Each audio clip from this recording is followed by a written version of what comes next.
Thank you guys for joining me back here on the show. We're going to go into our next topic that we have on here, and it's kind of like a continuation to this segment we talked about yesterday, looking at all the significant players to each playoff team. I did the same thing yesterday in the AFC, and now we're going to look at the NFC side of things, right? Just for time's sake, I split it up this way. So, looking at all the playoff teams in the NFC, starting off with the Los Angeles Rams. I didn't preview them because their game is on Monday. So we're going to talk more about the whole team and that game when Monday rolls around. But for right now, I can bring up who I think their most important player is going to be, not only for the wild card round, but also the entirety of the playoffs. And that's obviously Kyren Williams, as you guys see. To me, he's the pacemaker. He's the pacekeeper for them. He keeps everything steady and at a good balance for this offense, right? He's sort of like the compass for them, right? If everything's going well and he's playing well, it usually leads you north, right? To keep the analogy going, right? It leads you into the right direction in trying to win this game, right? You look at the games like the New York Jets and also the San Francisco 49ers, very low-scoring games, right? Two defenses playing very well. You're not really getting too much from the passing game outside of Puka Nacua, and you can't really convert. But you have a guy like Kyren Williams that is able to keep the ball with you for the majority of the game, and that way you're really limiting the opposing team, right? They might not know when they're touching the ball again, right? And it doesn't really matter who they have on that side. If you have the ball for the majority of it, they can't score on you, right? And then once they do get the ball, they might feel rushed or they might feel like they're not in a groove or things like that. So that's what I mean when he kind of sets the pace for everything. And if he's rolling, right, then the Rams have a good control and a good feel for this game if Kyren Williams is doing his thing.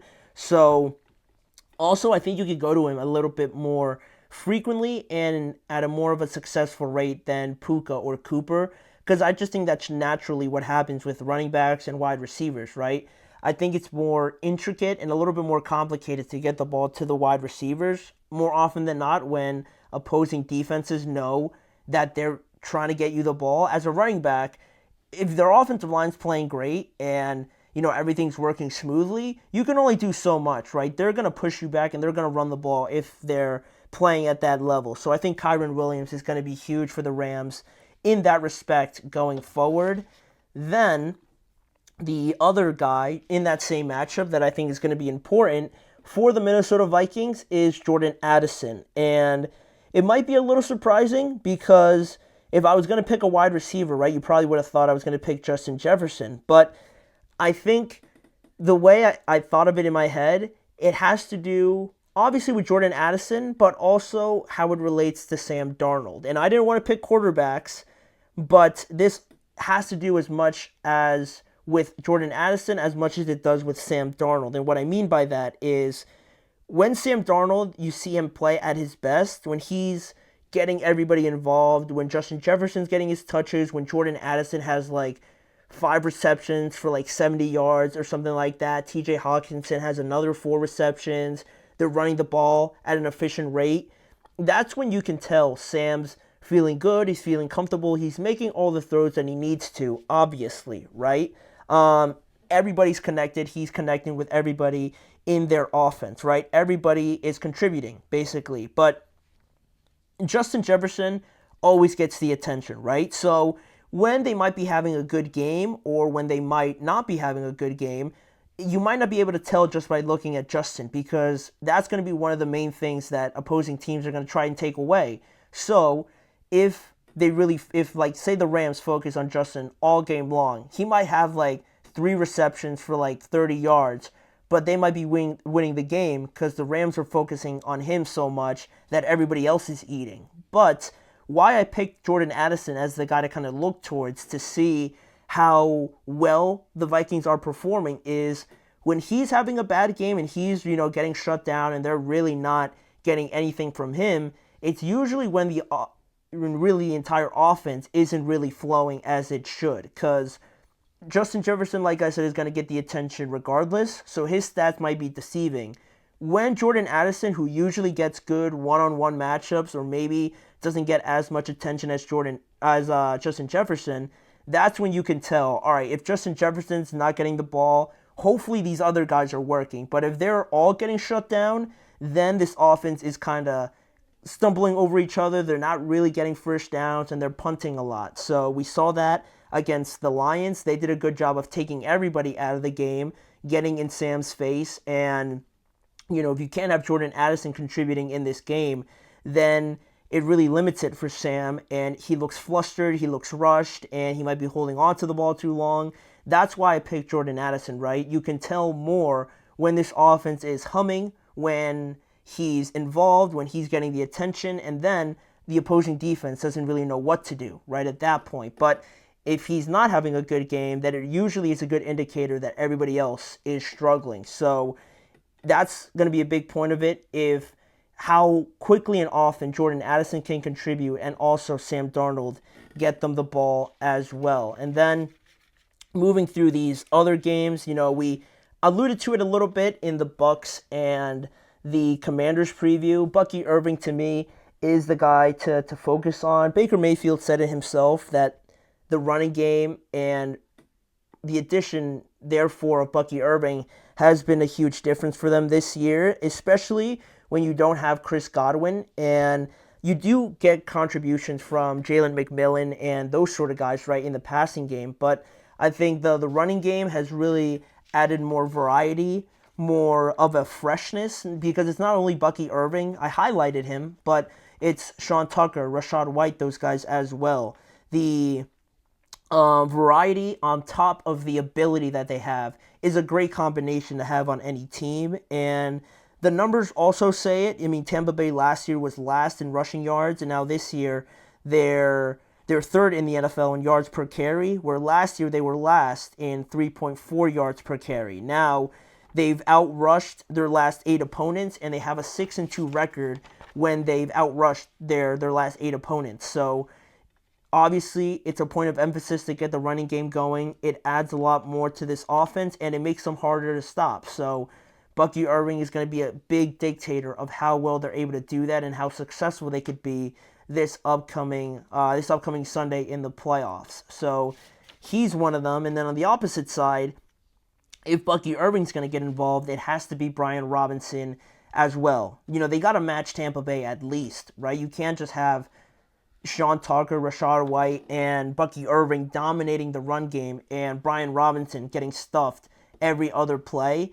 They got to at least match it, and you can add to it with Jaden Daniels as well. He can be included in here with Brian Robinson as well. And, I mean, Terry McLaurin also, to add to this point, he'll most likely than not get his production, his contribution, but just him alone is not going to be enough. Obviously, him getting the attention from the opposing defense, you're going to have to rely on Zacchaeus and those other guys, but it can't just be that. It has to be Brian Robinson as well, and that way, you kind of throw the opposing defense off as well. And I think every one of Washington's last 4 games have been victories, but by only 6 points or less. In those games, Brian Robinson has not eclipsed 65 yards rushing, and they're really at their best, you can tell, when he's getting success on the ground. When he's contributing to it, then you could add read options, RPOs, then you get more guys down in the box, meaning better matchups for guys like Zacchaeus and Zach Ertz and guys like that. Paired up with Jaden Daniels' accuracy, it's a must-have for the Commanders to get Brian Robinson involved. So I picked him as well.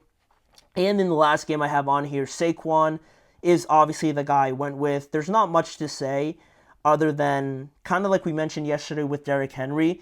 When you got a guy like Saquon, when you add a guy like Derrick, you have to make sure they affect the game in any way possible, right? If they're not producing, at least the defense is focusing on them, helping other guys get involved. And if other guys are doing well, then Saquon Barkley, kind of hurts you as well on the other end of things. So it's an obvious thing. You don't want to have that regret of bringing Saquon Barkley in and then looking back on the game and say, oh, we should have ran the ball more. We should have ran the ball earlier with Saquon. Like, that's obvious. That has to happen. So Saquon has got to always be someone that affects the game. And to me, he's their most important player. Simple as that. And he's the only difference from this team, really. If you look at last year, they were just as talented. But when you add a guy like Saquon, it's like a cheat code, basically. So he's got to affect the game and impact them and really make the difference for them in this year's playoffs.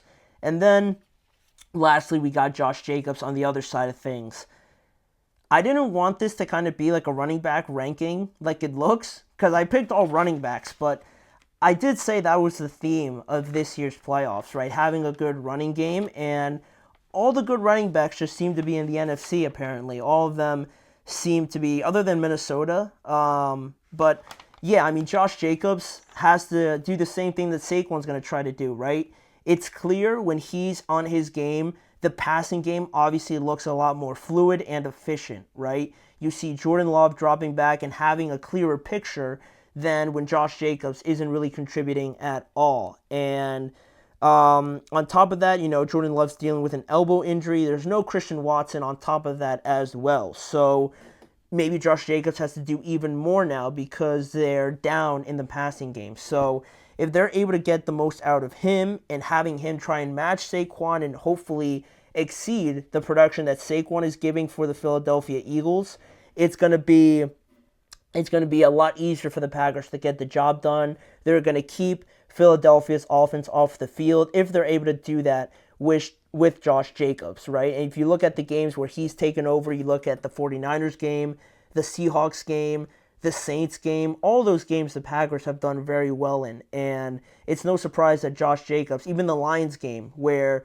they played him down to the last sort of play there in Detroit, Josh has been a huge part of all of those games. So that's really what I think the recipe has to be, getting Josh involved and making sure he's successful. It'll only help the rest of the team out and trying to go as far as possible in these playoffs. So now that we've gone through all of that, we'll see how many of those guys come through for their teams this upcoming weekend. But we do have one more segment to get to before we get out of here. I wanted to touch on the Falcons situation with Kirk Cousins and address what their general manager said about Kirk and potentially keeping him on as the backup quarterback rather than looking for a trade for him like maybe a bunch of us thought. So that'll be the last segment, and we'll get to it after this quick break.